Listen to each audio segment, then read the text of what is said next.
কন্যা সুবহানাল্লাহ। দয়ার সাগর, উম্মতের প্রতি কোনো কষ্ট নাই, আমাকে কষ্ট দিয়েছে, আমার কোনো দাবি নাই, মাফ করে দিয়েছেন। 2 নম্বর প্রস্তাব, বুখারীর হাদিস শুনাইতেছি আপনাদেরকে। 2 নম্বর প্রস্তাব, আল্লাহ নবীকে বলেছেন, ওগো নবী, আমার বড় বিশ্বাস, আপনার জুব্বা যদি আপনি খুলে দেন, আমার আব্বাকে যদি আপনার জুব্বা দিয়া কাফন পরাই, আমার দিলে সাক্ষী দেয়, যতক্ষণ পর্যন্ত আপনার জুব্বা আমার আব্বার শরীরে থাকবে, আপনার পোশাকের সম্মানার্থে জাহান্নামের আগুন আমার আব্বাকে গ্রাস করবে না। এবার নবীজি এই ছেলের প্রস্তাব শুনে, তার বাবার পক্ষের প্রস্তাব শুনে নবীজির জুব্বা খুলে দিয়ে সাহাবীকে দিয়ে দিলেন। এবার আব্দুল্লাহ এই জুব্বা নিয়া উবাই ইবনে সুরুরের গায়ে জড়ায়া কাফনের ব্যবস্থা করেছেন। এবার 3 নম্বর প্রস্তাব দিয়েছেন, ওগো নবী, আমার বড় বিশ্বাস, আল্লাহ কুরআনের মধ্যে বলেছেন, ইন্না সলাতাকা সাকানুল লাহুম, ও নবী, আপনার নামাজ পড়াটা সাকানুল লাহুম, তাদের জন্য শান্তির কারণ হবে, মাফের কারণ হবে। কন্যা সুবহানাল্লাহ। আল্লাহ কুরআনে বলেছেন, আপনার নামাজ পড়াটা, আপনি যেই সাহাবীর, যেই ব্যক্তির একটা ইমামতি করিয়া জানাজা পড়াবেন, ওই লোকটা নিশ্চিত মাফ পেয়ে যাবে। ইন্না সলাতাকা, কা মানে আপনি, আপনার নামাজ পড়াটা সাকানুল লাহুম, তাদের জন্য, মাইয়েতের জন্য শান্তির কারণ হবে। কন্যা সুবহানাল্লাহ। ও নবী, আমার বড় বিশ্বাস, আমার বড় ধারণা, আপনি যদি আমার আব্বার ইমামতি করিয়া জানাজাটা পড়াই দিতে পারেন, আমার আব্বাকে আল্লাহ পাক মাফ করে দিবেন। এবার আল্লাহর নবী উবাই ইবনে সুরুর এই মুনাফিকের জানাজা পড়াইবার জন্য নবীজি যখন রওনা দিলেন, ইতিমধ্যেই মসজিদে নববীর মধ্যে নবীজি বসা ছিলেন। নবী রহমত ইতিহাসের কিতাব আলী আহসান নদভী রাহমাতুল্লাহি আলাইহি চমৎকার ভাবে উল্লেখ করেছেন, 22 জন সাহাবী তখন নবীজির সাথে বসা ছিলেন। 21 জন সাহাবী নবীর সঙ্গে রওনা দিলেন জানাজাতে শরীক হওয়ার জন্য। এর মধ্যে একজন সাহাবী, যার নাম উমর, তিনি যান নাই, উল্টা নবীর কলা, নবীর হাতের মধ্যে ধরলেন, ওগো নবী, না না, আমি আপনাকে দেব না, তার জানাজা আপনি পড়াইতে পারবেন না। নবী সারা জিন্দেগি ইসলামকে মিঠাইয়া দেওয়ার জন্য চক্রান্ত করেছেন, আপনাকে নেতা হিসাবে মানে নাই, আবু জাহালকে নেতা হিসাবে মেনেছেন, আপনাকে নেতা হিসাবে মেনে নাই। শুধুমাত্র সামাজিকতা রক্ষা করার জন্য মুসলমান দাবিদার হয়েছেন। সে মুনাফিক, সে বারবার আমাদের সঙ্গে প্রতারণা করেছেন, ইসলামকে মিটিয়ে দেওয়ার জন্য চক্রান্ত করেছেন, আপনি তার জানাজা পড়াবেন না। এবার আল্লাহর নবী বলেন, উমর রে, আমি কেন পড়াবো না? এবার উমর বলে, আপনি পড়াইতে পারবেন, পড়ানোর দ্বারা কোনো লাভ হবে না, আল্লাহ তাকে মাফ করবে না। এবার নবীজি হেসে দিয়ে বলেন, উমর রে, কুরআন নাযিল কি তোমার প্রতি হয় নাকি আমার প্রতি হয়? উমর বলে, আপনার প্রতি হয়। তাহলে তুমি কেমনে বললে আল্লাহ তাকে মাফ করবে না? আল্লাহ তো কুরআনে বলেছেন। এবার উমর বলেন, হ্যাঁ, আল্লাহ কুরআনে বলছেন তাকে মাফ করবে না। এবার নবী বলেন, কোন দলিলের ভিত্তিতে তুমি বলেছো? এবার উমর বলেন, আয়াত আল্লাহ বলেছেন সূরাতুত তাওবার মধ্যে, ইন তাস্তাগফির লাহুম আও লা তাস্তাগফির লাহুম, ইন তাস্তাগফির লাহুম 70 মাররাতান ফালা ইয়াগফিরাল্লাহু লাহুম। আয়াতের অর্থ হলো, ইন তাস্তাগফির লাহুম, যদি আপনি এই মুনাফিকদের জন্য ইস্তেগফার করেন, দোয়া করেন, আও লা তাস্তাগফির লাহুম, অথবা আপনি দোয়া নাই করেন, সমান সমান করলেও কোনো লাভ হবে না, না করলেও কোনো লাভ হবে না। ইন তাস্তাগফির লাহুম 70 মাররাতান, যদি আপনি 70 বারও মুনাফিকের জন্য দোয়া করেন, ফালা ইয়াগফিরাল্লাহু লাহুম, আল্লাহ কখনো তাদের দোয়া কবুল করবে না। কন্যা নাউজুবিল্লাহ। এবার যখন উমর এই আয়াত নবীর সামনে তুলে ধরলেন, এবার নবীজি দেখেন আল্লাহ নবী কেমন নবী। আল্লাহ নবী বলেন, উমর রে, আল্লাহ তো এই আয়াতের মধ্যে অপশন দিয়েছেন। আল্লাহ বলছেন তোমরা দোয়া করো অথবা না করো সমান সমান। এরপরে বলেছে তোমরা যদি 70 বারও করো এরপরও মাফ করব না। কিন্তু আল্লাহ তো এই কথা বলে নাই 70-এর বেশি, 71, 72 বা 100 বেশি করলে মাফ করবেন না, এমন কথা তো বলে নাই। আল্লাহ বলেছেন 70 বার করলেও মাফ করবে না।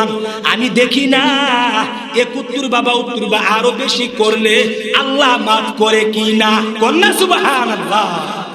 এবার যখন এই কথার ভিত্তিতে আল্লাহর নবী আবার জানাজার মধ্যে গেলেন, এবার জানাজা পড়াইলেন।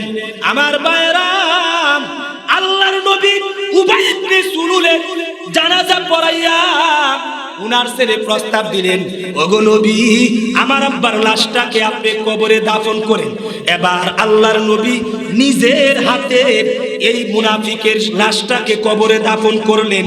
নবীজির লালা মুবারক, থুতু মুবারক সেফ বাইর করে করে উবাই ইবনে সুলুলের মুখে শরীরে ললাট লাগায়া দিলেন। এইভাবে দেওয়ার পরে যখন নবীজি রওনা দিলেন, রাস্তার মধ্যেই আল্লাহ পাক আয়াত নাজিল করলেন, কন্যা সুবহানাল্লাহ। আয়াত নাজিল করে দিলেন। আয়াতটা শুনেন, আল্লাহ কোরআনের মধ্যে আয়াত নাজিল করে দিয়েছেন, ওয়ালা তুসাল্লি আলা আহাদিন মিনহুম মাতা আবাদা ওয়ালা তাকুম আলা কবরি। নবী গো, উমর জানাজাতে শরীক হয় নাই, আপনারা জানাজা পড়েছেন, আপনার এই সিদ্ধান্তটা ভুল হয়েছে। আমি শুধু আপনার এই কার্যকলাপ এতক্ষণ পর্যবেক্ষণ করেছি, আপনার এই সিদ্ধান্তটা আমার কাছে পছন্দ হয় নাই। উমরের রায়টাই সঠিক ছিল, কন্যা সুবহানাল্লাহ। আল্লাহ আয়াত নাজিল করে দিয়া আল্লাহ জানায়া দিয়েছেন, যা করছেন তো করছেন, মাজা মা মাজা লাইসা লাহুল কাজা, যা গেছে তো গেছো, আর এইগুলার কোনো দরকার নাই। আজ থেকে নিয়ে ভবিষ্যতে কিয়ামতের আগ পর্যন্ত মুনাফিকের ব্যাপারে আমি আল্লাহ সিদ্ধান্ত জারি করে দিয়েছি, ওগো নবী, ওয়ালা তুসাল্লি আলা আহাদিন মিনহুম মাতা আবাদা। তোমাদের মধ্যে যেই মুনাফিক মারা যাবে, এই মুনাফিকদেরকে ভবিষ্যতে ওয়ালা তুসাল্লি, আপনি আর কোনদিন নামাজ পড়িয়েন না, ওয়ালা তাকুম আলা কবরি, কবর মানে কবর, অর্থাৎ তার কবরের মধ্যে গিয়া অথবা তার মাগফিরাতের জন্য, মুনাফিকের মাফের জন্য আমি আল্লাহর কাছে আর কোনদিন দোয়া করবেন না, কন্যা নাউজুবিল্লাহ। তাহলে আমার ভাইয়েরা কি বুঝলেন? আমার ভাইয়েরা, কত বড় ব্যক্তি ছিল। আপনি তো কেমন বড় নবীর সাহাবী দাবি করত, নবীর পিছনে ইমামতি করত, নবীর পিছনে ইক্তেদা করত, নবীর সোহবতে থাকতো, মসজিদের নববীর মধ্যে থাকতো, জুব্বা সব পাগড়ি জুব্বা সবই ঠিকঠাক ছিল, কিন্তু অন্তরের মধ্যে কোরআনের মহাব্বত ছিল না। মুখে মুখে মুখে মুখে মুখে মুখে কোরআন মানি কোরআন মানি, কোরআন আছে যেখানে আমরা আছি সেখানে, এই স্লোগান দিত। কিন্তু আমার ভাইয়েরা, আল্লাহ অন্তর খবর জানে কি জানে না? আল্লাহ পাক রব্বুল আলামিন এই মুনাফিক যে জাহান্নামে যাবে কোরআনে জানায়া দিবেন। মুনাফিকের জন্য মাপ চাইলেও কাজ হবে না। মুনাফিকের জানাজা কাবা শরীফের ইমাম কেন, আল্লাহর নবী জানাজা পড়াইছেন, জানাজাও কোনো কাজে লাগে নাই। কথা ঠিক না ঠিক? এজন্য আমার ভাইয়েরা, চিন্তা করার বিষয় হলো, মুনাফিক হইয়া কবর গেলে উপায় থাকবে না। যতই আবা কাবা জুব্বা লাগান, যতই সুন্নতি পোশাক পরেন, যতই ইমানদার দাবি করেন, এবার বুঝেন মুনাফিক কাদেরকে বলা হয়। মুনাফিকের একটা বৈশিষ্ট্য হলো কোরআন শরীফের আংশিক মানবে, অর্থাৎ কোরআন শরীফের মধ্যে নামাজের কথা যেমন আছে, যাকাতের কথাও আছে, হজের কথাও আছে, রোজার কথাও আছে। যেই কোরআনে নামাজের কথা আছে, এই কোরআনে চুরি করলে হাত কেটে দেওয়ার কথা আছে, আছে না নাই? যেই কোরআনে রোজার কথা আছে, এই কোরআনেই জিনা করলে পাথরে পাথরে আঘাতে সঙ্গে সার করে মারার কথা আছে, আছে না নাই? যেই কোরআনে আপনার হজের কথা আছে, এই কোরআনে সুদ না খাওয়ার কথা আছে, যেই কোরআনে যাকাতের কথা আছে, এই কোরআনে ঘুষ না খাওয়ার কথা আছে। এক কথাই শুধুমাত্র ব্যক্তি কেন্দ্রিক। এক শুনলেন মুনাফিক কারে কো? আমার কথা না, কোরআনের কথা। মুনাফিক বলা হয় যারা ব্যক্তি কেন্দ্রিক, অর্থাৎ নিজস্ব 3.5 হাত বডির সাথে সংশ্লিষ্ট কোরআনের বিধিবিধান মানে, অর্থাৎ সমাজ ব্যবস্থা, রাষ্ট্র ব্যবস্থা, অর্থনীতি ব্যবস্থা, বিচার ব্যবস্থা, শিক্ষা ব্যবস্থা, অর্থাৎ পরিপূর্ণ জীবন বিধান হিসাবে কোরআন সুন্নাহকে মানতে রাজি। আরো জোর করে মানতে রাজি। হ্যাঁ, নামাজ পড়ার বেলা আছে, কিন্তু যদি বলেন অর্থ ব্যবস্থাটা কোরআনের মধ্যে করেন, মানতে রাজি না। রোজা রমজান মাস আইলে ঠিকই আবার রাখবে, যদি বলেন আপনি পর্দার বিধানটা মানেন, মানতে রাজি না।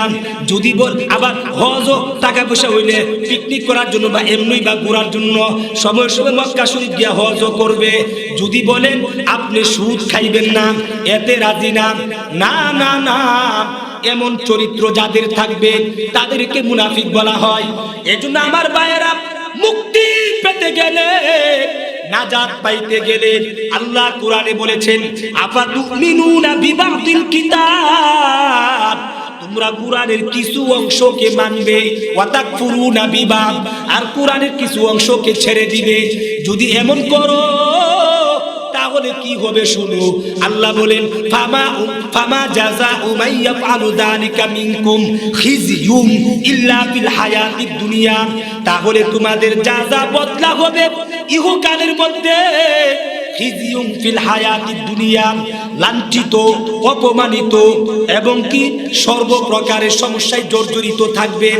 এখানে শেষ না, ওয়ায়াউমাল কিয়ামাতি ইউরাদ্দুনা ইলা আশাদ্দিল আযাব। আল্লাহ বলেন কঠিন বিপদের ময়দানে, হাসরের ময়দানে শক্ত আযাবের দিকে তোমাদেরকে টেনে নেওয়া হবে। কন্না নাউযুবিল্লাহ। তাহলে ইহকালে শান্তি পাইতে হলে, পরকালে মুক্তি পেতে হলে কোরআন সুন্নাহর খণ্ড আংশিক মানতে হবে না পরিপূর্ণ মানতে হবে? মানতে হবে, চেষ্টা করতে হবে, বিশ্বাস করতে হবে। কিন্তু আপনি মানবিক দুর্বলতায় মানতে পারেন নাই, আশা করা যায় আল্লাহ হয়তো মাফ করবেন। কিন্তু আমার ভাইয়েরা, কোরআন সুন্নাহকে পরিপূর্ণভাবে মানতে রাজি না। যারা মানতে চাই তাদেরকে মানতেও দেওয়া হবে না, পাল্টা প্রতিরোধ করবেন, তাদেরকে প্রতিরোধ করবেন, তাদেরকে আঘাত করবেন, তাদেরকে উল্টা তুহমত চাপায়া তাদেরকে হেনস্থা করবেন। তাহলে কি বুঝাইলেন আপনি? আপনি কোরআনকে সত্যি আপনি দিল দ্বারা কি ভালোবাসেন? আরো জুড়ে বলেন, সত্যি কি ভালোবাসেন? এই জন্য আমার ভাইয়েরা, আজকে আপনি আমি যত কিছুই বলি না কেন, আমাদের সমাজে এমন লোকেরও আবির্ভাব ঘটেছে, এমনি নামাজ কালাম করবে, এমনি হজ করবে, রমজান আসলে যাকাতও দিবে, অনেক সময় অনেকের সুন্নতি দাড়িও দেখবেন, তসবিহ পাগড়ি জুব্বা সুন্নতি পোশাকও থাকবে। কিন্তু এই কোরআন সুন্নাহর বিধানাবলী, কোরআন সুন্নাহকে রাষ্ট্রীয়ভাবে বাস্তবায়ন করার জন্য চেষ্টা তো করেই না। যারা করতে চায় তাদের বিরুদ্ধে অ্যাকশনে যায়, তাদেরকে উল্টা দমন, হামলা, মামলা, জেল, জুলুম ইত্যাদি করতে চায়, তুহমত দিতে চায়, তাদেরকে আপনার অবরুদ্ধ করে রাখতে চায়। যারা এই চরিত্রের অধিকারী, তাহলে কি বোঝা গেল?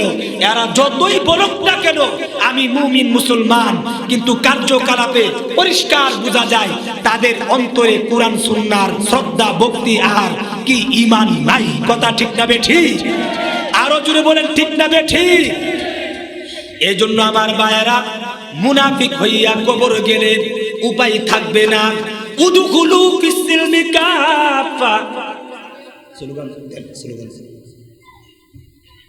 আজকের মাহফিলের প্রধান বক্তা যিনি আব্দুল মালিক ফয়জি সাহেব আছেন, আমরা সবাই স্লোগান দেই, নারে তাকবীর, নারে তাকবীর। প্রধান বক্তার আগমন, শুভেচ্ছার স্বাগতম। এলাকাবাসীর পক্ষ থেকে লাল গোলাপ শুভেচ্ছা, নারে তাকবীর। একটু আগায় বসেন, মানুষ অনেক হয়ে গেছেন ইনশাল্লাহ, আসেন আলহামদুলিল্লাহ, আসেন একটু আগায় বসেন, শুনেন, দিলের কান দিয়া শুনবেন। এই মুনাফিকের চরিত্র যাদের মধ্যে আছে, ওরা যতই বলুক না কেন আমি ইমানদার, আল্লাহ কোরআনের মধ্যে বলেন ওরা ইমানদার না, এরা কাফের। কথা ঠিক না বেঠিক? আমার ভাইয়েরা, মুনাফিকের আরেকটা চরিত্রের কথা কোরআন শরীফে আল্লাহ বলেছেন, ওয়া ইযা লাকুল্লাযীনা আমানু ক্বালু আমান্না। এক শুনেন, ওয়া ইযা লাকুল্লাযীনা আমানু ক্বালু আমান্না ওয়া ইযা খালাউ ইলা শায়াতিনহিম ক্বালু ইন্না মাআকুম ইন্নামা নাহনু মুস্তাহজিউন। আল্লাহু আকবার। কত চমৎকার ভাষায় আল্লাহ বলেছেন। মুনাফিকের আরেকটা চরিত্র হলো ওয়া ইযা লাকুল্লাযীনা আমানু, যখন ওই ইমানদারের সাথে, মুসলমানের সাথে, ইসলামী ভাবধারার লোকদের সাথে, ইসলামী ভাব মাইন্ডের লোকদের সাথে সাক্ষাৎ করে তখন বলে আমান্না, আমরা তোমাদেরই দলে। যখন মসজিদে আসে ইমানদার দাবি করে, মাহফিলে এসে বলে মুসলমান যেখানে আমরা আছি সেখানে, এই কথা বলে। দেখেন দেখেন আল্লাহ কেমনে বলছে, মনে হয় যে দেখে দেখে আল্লাহ বলতেছে। আল্লাহ বলেন ওয়া ইযা লাকুল্লাযীনা আমানু, মুনাফিকের চরিত্র হলো যখন ওই ইমানদারের সাথে মুনাফিকেরা দেখা করে বলে আমান্না, আমরা ঈমান এনেছি, আমরা তোমাদেরই সাথে আছি। মসজিদে গিয়ে 1 লাখ টাকা দান করে, মাদ্রাসাতে এসে 1 লাখ টাকা দান করে, মাহফিলের মধ্যে এসে বলে আরো 12 বক্তা আনলেন না কেন, আমি 1 লাখ টাকা দিতাম। পাগড়ি জুব্বা, অনেক সময় পাঞ্জাবি পয়রা আয়া সালাম কালাম দিয়া কথাবার্তাও বলে। ইমানদারের সাথে আসলে বলে আমি আপনাদেরই লোক। মাহফিল থেকে গিয়ে, মসজিদ থেকে বেরিয়ে আবার যখন কনসার্ট হয়, গান হয়, রুনা লাইলা, মমতাজ আসে, ওইখানে গিয়াও বলে আমিও তোমাদের সাথে আছি। আল্লাহ বলেন ওয়া ইযা খালাউ ইলা শায়াতিনহিম, যখন ওই ইমানদার থেকে বের হইয়া অন্যদিকে চলে যায়, শয়তানদের দিকে যায়, অর্থাৎ মানুষ শয়তানের কাছে যায়, তখন বলে ইন্না মাআকুম, আমরা তোমাদেরই সাথে। কন্না নাউযুবিল্লাহ। ওইখানে গিয়া বলে আমরা তোমাদেরই সাথে, কত টাকা লাগবে?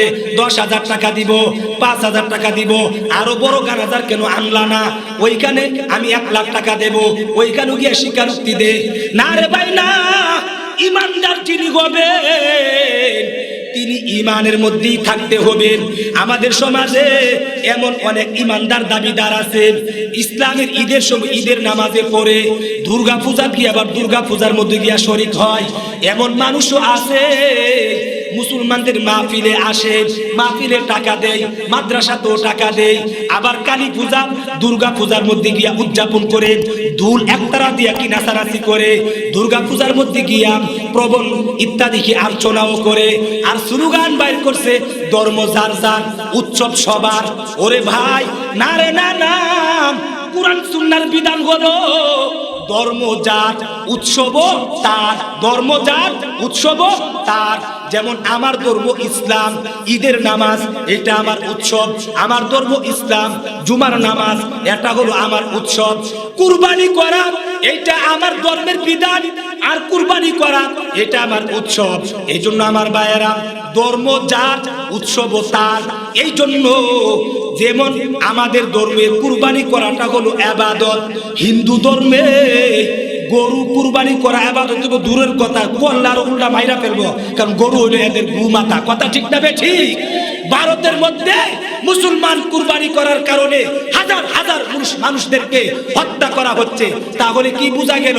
আমাদের ধর্মে কুরবানি করা ইবাদত, হিন্দু ধর্মে কুরবানি করা ইবাদত না, মহা অন্যায়। কথা ঠিক না বে ঠিক? আমাদের ধর্মে মূর্তি, ভাস্কর্য, মুরাল ইত্যাদিকে পূজা করা, অর্চনা করা, তুয়াজ মুয়াজ করা, এটাকে ভক্তি, সম্মান, তাজিম করা, এটা হলো শিরক। আর হিন্দু ধর্মে মূর্তিকে গিয়া নমস্কার করা, পূজা করা, এটা হলো তাদের ধর্মীয় ইবাদত। কথা ঠিক না বে ঠিক? তাহলে হিন্দু ধর্মের মধ্যে যেটা ইবাদত, আমাদের ধর্মে সেটা হলো শিরক। হিন্দু ধর্মের মধ্যে যেটা মহা অন্যায়, আমাদের ধর্মে কুরবানি করা এটা বড় সওয়াবের কাজ। তাহলে বোঝা গেল ধর্ম যার, উৎসব তার। যে গাদারা বলে ধর্ম যার যার উৎসব সবার এই স্লোগান দিয়া মুসলমানদেরকে জগা হিসুরি কইরা মসজিদেও আসে, দুর্গা পূজাতেও যা, কালী পূজাতেও যা। আল্লাহ বলেন এর কথাই আল্লাহ 1000 বছর আগে বলে গেছেন, ওয়াইদা লাকুল্লাযিনা আমানু, যারা মুসলমানদের কাছে আইসা বলে আমরা মুসলমান, আর হিন্দু ধর্ম অন্যর কাছে গিয়া বলে আমরা তোমাদের সাথে আছি, আল্লাহ বলেন এই দুদিল্য যারা, তারা হলো কি মুনাফিক। কথা ঠিক না বেঠিক? এই মুনাফিকদের ঠিকানা হলো জাহান্নামের নিম্ন স্তরে। কন্যা নাউজুবিল্লাহ। আমার ভাইয়েরা, আমি যে হাদিস পাঠ করেছি, আপনাদের সমাজে এমন নেতা নেত্রী, এমন দলের বড় বড় পদের লোকেরা আসেনি। সকল বড়, দলের চেয়েও আমার দেশ বড়, দেশের চেয়েও আমার ধর্ম বড়। ধর্মকে ডিলেট করে কোনো কিছু করা যাবে না। ধর্ম যে সব কিছু থেকে বড়, ধর্ম যে দেশ থেকে বড়, তার প্রমাণ মক্কা শরীফের মধ্যে নবীজি সাহাবায়ে কেরাম তাদের বাসিঘর ছিল, কিন্তু মক্কা শরীফে যেহেতু ঈমান ইসলাম নিয়ে টিকে থাকতে পারতেন না, ঈমান ইসলাম মানা সম্ভব না, ঈমান ইসলাম মানার তাগিদে, ঈমান ইসলাম মানার স্বার্থে মক্কা থেকে হিজরত করে মদিনা গিয়েছেন, ওইখানে ঈমান ইসলাম টিকানোর জন্য। কথা ঠিক না বেঠিক? আমার ভাইয়েরা, এর দ্বারাই বোঝা যায় গোষ্ঠী পাড়া প্রতিবেশী দেশ থেকে আমার ঈমান বড়। যেই দেশে, যেই এলাকাতে, যেখানে গেলে আমার ঈমান ইসলাম নিরাপদ থাকবে, ওইখানে আমাকে যেতে হবে। প্রয়োজনে আমার ঘর বাড়ি সবকিছু ছাড়তে হবে। সাহাবায়ে কেরাম সেই প্রমাণ নজরানা দিয়ে আমাদেরকে সেই আদর্শ শিক্ষা দিয়েছেন। কথা ঠিক না বেঠিক?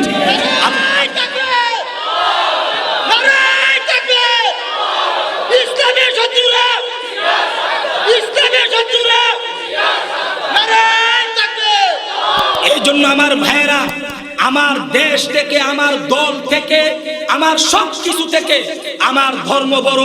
যেই দল করতে গেলে আজকে আমাদের সমাজে, দিলের কান দিয়ে শুনবেন, আজকে আমাদের সমাজে একটা ট্র্যাডিশন হয়ে গেছে, একটা ছাতা ফাতা কয়েক বছরের দলের জন্য, দুনিয়াবি পদ পদবীর জন্য, দুনিয়াবি চাল ডাল গমের বন্টন নেওয়ার জন্য, দুনিয়াবি ক্ষণস্থায়ী মান সম্মান ইজ্জতের জন্য আমরা দেখা যাচ্ছে এমন প্রমাণ দিচ্ছি, বারবার প্রমাণ দিচ্ছি কিভাবে যে আমি আমার নবীর চেয়েও আমার নেতাকে বেশি প্রাধান্য দেই, মহব্বত করি, আমার ধর্মের চেয়েও আমার দলকে বেশি প্রাধান্য দেই, আমার ধর্মের বিধি বিধানের চেয়েও আমার নেতার হুকুম কথাকে, আইনকে আমি প্রাধান্য দেই। এমন মানুষ আছে না নাই? আরো জুড়ে বলেন, আছে না নাই?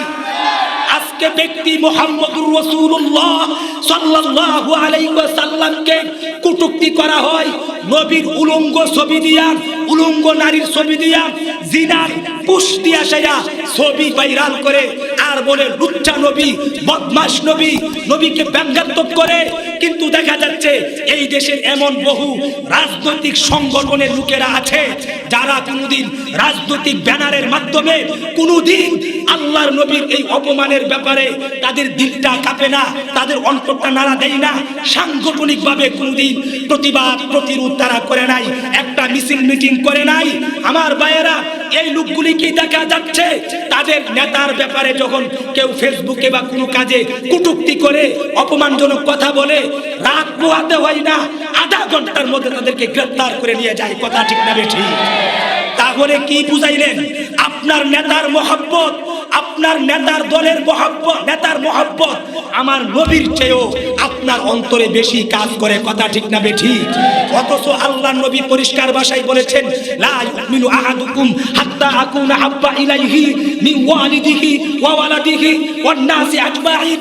নবীজি বলেছেন, তোমাদের মধ্যে কেউ ততক্ষণ পর্যন্ত মুমিন হইতে পারবে না যতক্ষণ না পর্যন্ত আমি নবী তোমার পিতা মাতা থেকে, আমি নবী তোমার ছেলে মেয়ে থেকে, আমি নবী তোমার ব্যবসা বাণিজ্য সহায় সম্পদ বাড়িঘর থেকে, সব কিছু থেকে বেশি মহব্বতের বস্তু না হব ততক্ষণ তুমি ঈমানদারই না।